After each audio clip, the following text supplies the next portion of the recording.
कल हमने संसदात्मक प्रजातंत्र के बारे में पढ़ा था और मैंने आपको बताया था कि संसदात्मक प्रजातंत्र वे शासन प्रणाली है जिसमें कार्यपालिका व्यवस्थापिका के प्रति उत्तरदायी होती है। तो कार्यपालिका और व्यवस्थापिका के आपसी संबंधों के कारण ही शासन के दो रूप हमें देखने को मिलते हैं। पहला है संसदीय प्रजातंत्र और दूसरा है अध्यक्षात्मक प्रजातंत्र।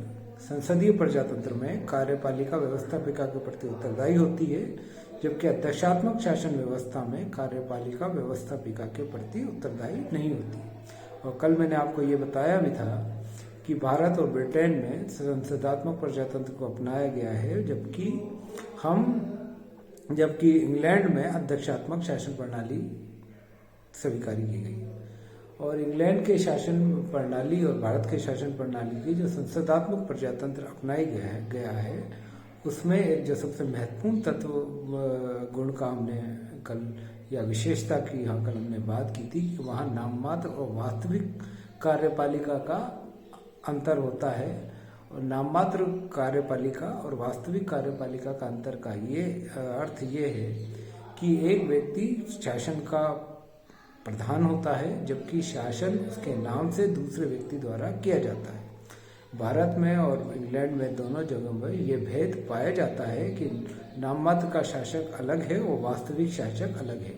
इस रूप में इंग्लैंड में रानी और भारत में राष्ट्रपति नाममात्र के शासक हैं, जबकि दोनों देश में प्रधानमंत्री की स्थिति वास्तविक शासक के रूप में पाई जाती है। और लेकिन ऐसा कोई भेद अध्यक्षात्मक शासन प्रणाली में नहीं पाया जाता। वहाँ नाममात्र और वास्तविक शासन कार्यपालिका का या नाममात्र और वास्तविक शासन प्रणाली का कोई भेद कार्यपालिका का कोई भेद नहीं पाया जाता है, बल्कि वहाँ पर एक ही कार्यपालिका होती है जो वास्तविक कार्यपालिका कही जाती है। अमेरिका में राष्ट्रपति ही वह संवैधानिक पद पर सर्वोच्च स्थिति पे होता है और वही वास्तविक शासक होता है। तो ये पहला गुण है जो संसदीय और प्रजातंत्र में पाया जाता है कि वहाँ नाममात्र और वास्तविक कार्यपालिका का एक भेद पाया जाता है। दूसरा, संसदीय प्रजातंत्र जिस रूप में जाना जाता है उसकी मूल विशेषता के रूप में कि कार्यपालिका व्यवस्थापिका के प्रति उत्तरदायी होती है।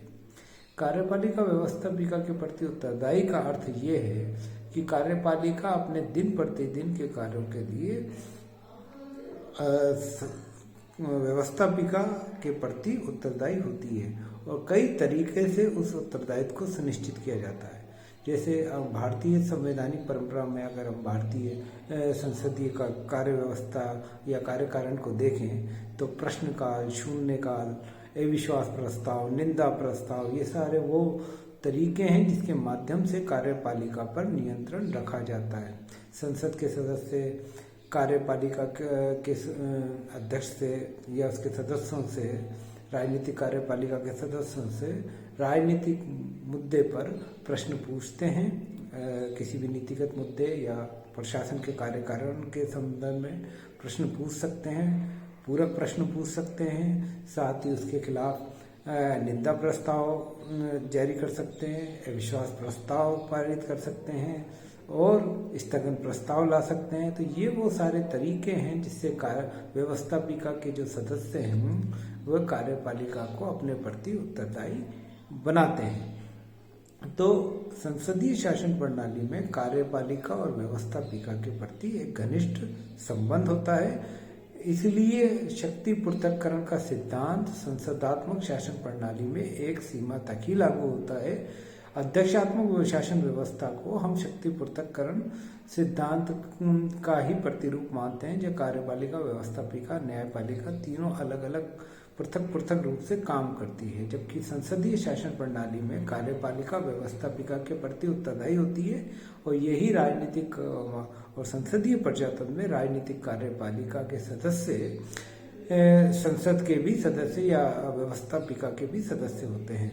तो ये चीज़ें इसलिए सिद्ध करती हैं कि कार्यपालिका और व्यवस्थापिका के संसदीय प्रजातंत्र में एक घनिष्ठ संबंध पाया जाता है।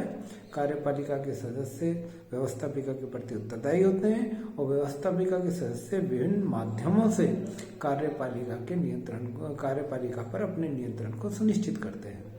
भारत में भी संसदीय शासन प्रणाली को अपनाने का मूल कारण ये था कि हम भी ये चाहते थे कि कार्यपालिका निरंकुश न हो, और कार्यपालिका की निरंकुशता को समाप्त करने के लिए ही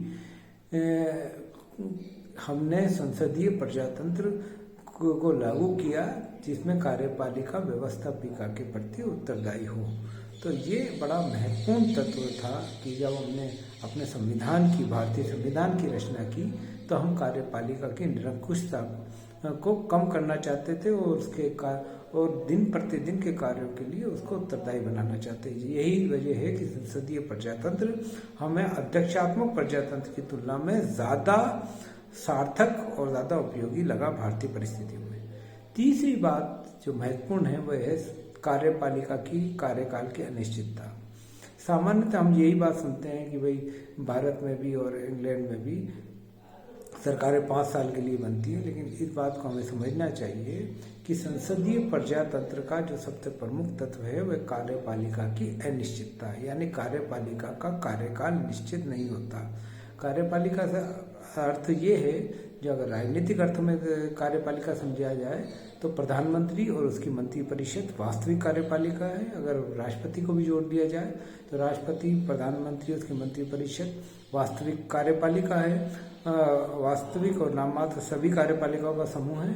तो ये कार्यपालिका अपने कार्यकाल के प्रति अनिश्चित होती है। अनिश्चित का अर्थ है जब तक संसद का विश्वास रहता है कार्यपालिका काम करती है। यदि संसद या व्यवस्थापिका अगर अविश्वास प्रस्ताव पास कर दे तो कार्यपालिका अपने पद पर नहीं रहेगी। यही वजह है कि संसदीय प्रजातंत्र में कार्यपालिका का कोई निश्चित कार्यकाल नहीं पाया जाता है। ये तभी तक अपनी स्थिति में रहती है या तभी तक पद ग्रहण कार्यपालिका अपने दायित्व का निर्वाह करती है जब तक संसद उसके द्वारा या व्यवस्थापिका कोई अविश्वास प्रस्ताव लागू ना कर दे।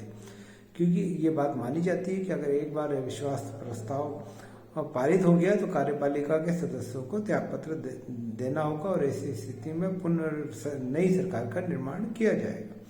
तो संसदीय प्रजातंत्र में ये बहुत महत्वपूर्ण है कि कार्यपालिका के कार्यकाल की अनिश्चितता रहती है। प्रधानमंत्री और उसका मंत्रिपरिषद तभी तक अपने पद पे बने रह सकते हैं जब तक संसद द्वारा उनके खिलाफ अविश्वास प्रस्ताव पारित नहीं किया जाए। अगर अविश्वास प्रस्ताव पारित हो गया तो प्रधानमंत्री और उसके मंत्रिपरिषद को तुरंत इस्तीफा देना पड़ेगा। और इस्तीफा देने का अर्थ ही ये है कि कार्यपालिका अपने पद पर कार्य नहीं कर सकती है। तो इसका अर्थ ये है कि कार्यकाल की एक अनिश्चितता हमेशा विद्यमान रहेगी संसदीय प्रजातंत्र में, क्योंकि प्रधानमंत्री और उसकी मंत्रिपरिषद को निरंतर संसद में व्यवस्थापिका का विश्वास प्राप्त करना जरूरी है। अगर व्यवस्थापिका अविश्वास प्रकट कर दे तो प्रधानमंत्री और उसकी मंत्रिपरिषद को उसी दिन पद छोड़ना पड़ेगा। तो 5 साल का कार्यकाल सिर्फ ये निर्धारित करता है कि हर नई सरकार 5 साल बाद बनेगी, लेकिन प्रधानमंत्री और उसके मंत्रिपरिषद तभी तक पद पर बने रहेंगे जब तक उसमें व्यवस्थापिका के प्रति विश्वास हासिल है। इसके उलट अध्यक्षात्मक शासन प्रणाली में कार्यपालिका का एक निश्चित कार्यकाल होता है और जब तक कोई गंभीर संदर्भ में, किसी गंभीर धारा में महाभियोग नहीं लगता तब तक वह अपना पद धारण कर सकता है और साथ ही साथ व्यवस्थापिका के प्रति उसका उस तरह दिन प्रतिदिन का उत्तरदायित्व निश्चित नहीं होता जिस तरह की संसदीय प्रजातंत्र में उसका उत्तरदायित्व निश्चित रहता है। तो इस तरह संसदीय प्रजातंत्र में कार्यपालिका का कार्यकाल निश्चित नहीं माना जाता।